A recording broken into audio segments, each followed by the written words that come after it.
Good morning, everyone. Good afternoon, good evening. We are holding over here in the PELE YOETZ, Ahavas Ish Isha, coming close to the very end of this chapter, and he's finishing off the point that he mentioned yesterday, and that is how careful a husband has to be in the way that he treats his wife to make sure that he doesn't bring about the demois, the tears from his wife, and the instructions to the woman that she should try her best to withhold the tears even if she wants to cry, because those tears could be very dangerous for her husband, because in Shemayim, in the heavens, they're going to have a big taina, a big complaint against him that he caused his wife to cry.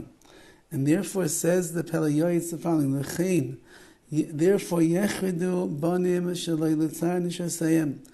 Men, be very careful, do not cause any pain to your wives. And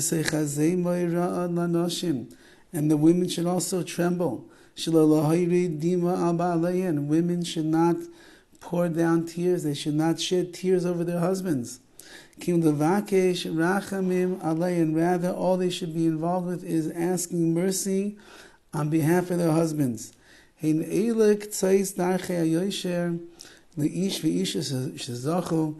are some of the ways in which a husband and a wife will be zeicha, they will merit to a good life together, a long life together, a happy life together.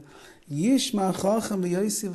wise person will listen carefully and he'll add on to what we've said so far.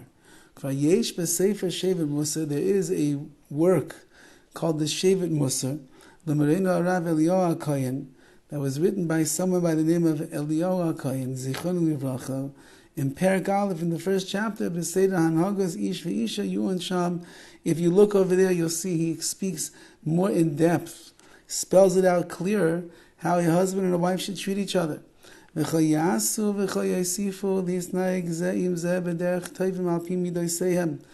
husband and wives, they should try their hardest to add on the proper behavior between each other, in a derech tovim, in a way of good people, according to their beautiful midos, their character traits. The reason that we try to treat each other so well, with such honor and respect and understanding, and we avoid those situations that are going to bring about tears and animosity and fighting, is in order that the Shechina, the divine presence, will dwell between the husband and the wife, in order that there will be peace in their tents. And now,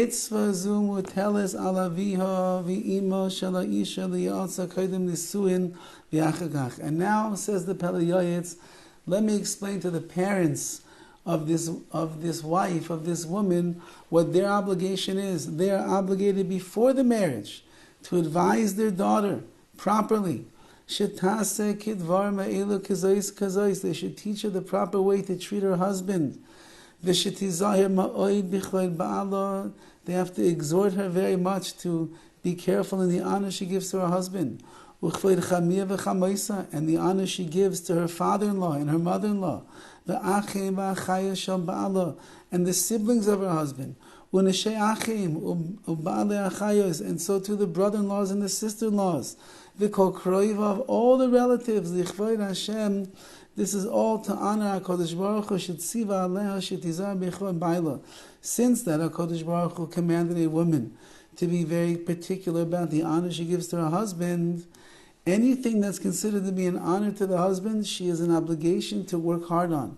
And that is honoring the mother-in-law, the father-in-law, the brothers, the sisters, the sister-in-laws, the brother-in-laws, the family members. It's all something that gives a credit to the husband. Any little respect that she gives to her husband's family, it makes her husband feel good. And he'll look at his wife, wow, look at my wife. Look how she respects my parents. Look how nice she is to my brothers and my sisters and my sister-in-laws and my brother-in-laws.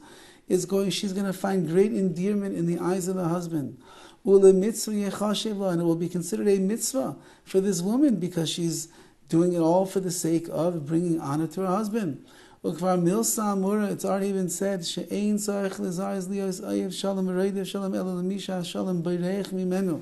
When it says that a person is instructed to love peace and chase after peace and run after peace, that's only someone who is running away from peace itself. However, and this person is looking for ways to start fights and arguments between people. This is the person who needs to go and chase after peace because we're running away from peace. But we have to inform our wives. She has to be very careful. Don't speak too much and don't get involved with too much silliness and lightheadedness. Anything that will bring her close to her husband, she should do.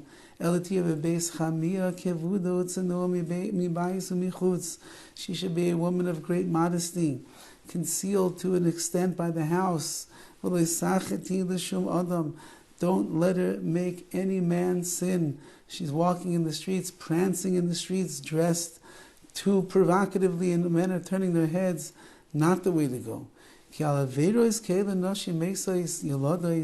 Unfortunately, women who do such averos where they cause pain to their husbands, or they end up turning their heads of men while they walk down the street, they die at young ages, or they'll get married, they'll have children, and their children will be destructive children. Or God forbid, the children, punishment will be that they could die when they are young. But if a woman is careful with all of these things that we are describing, she will have beautiful children,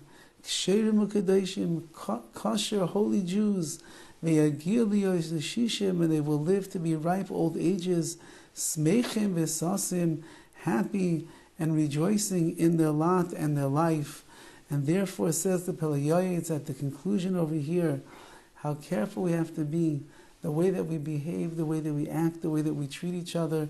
Husbands, be so nice to your wives, and wives, be respectful and kind to your husbands as well. If you are, you'll have shalom bayis beinehem, you'll have peace and harmony in the house between the two of you, and that will create an atmosphere that will raise a beautiful family, be'ezras Hashem Yisbarach, a family that will be l'shem u'l'siferes, that will be for the glory of HaKadosh Baruch Hu, and it will be a testimony to the great levels of shalom bayis that a husband and a wife have worked on achieving kol yemei chayev, all the days of their life. Mazel tov, after several weeks, we just finished the chapter of Ahavas Ish v'Isha, Isha, the love of a husband and a wife. Tomorrow, be'ez Hashem, we will continue with a new chapter in the PELE YOETZ. Have a wonderful day.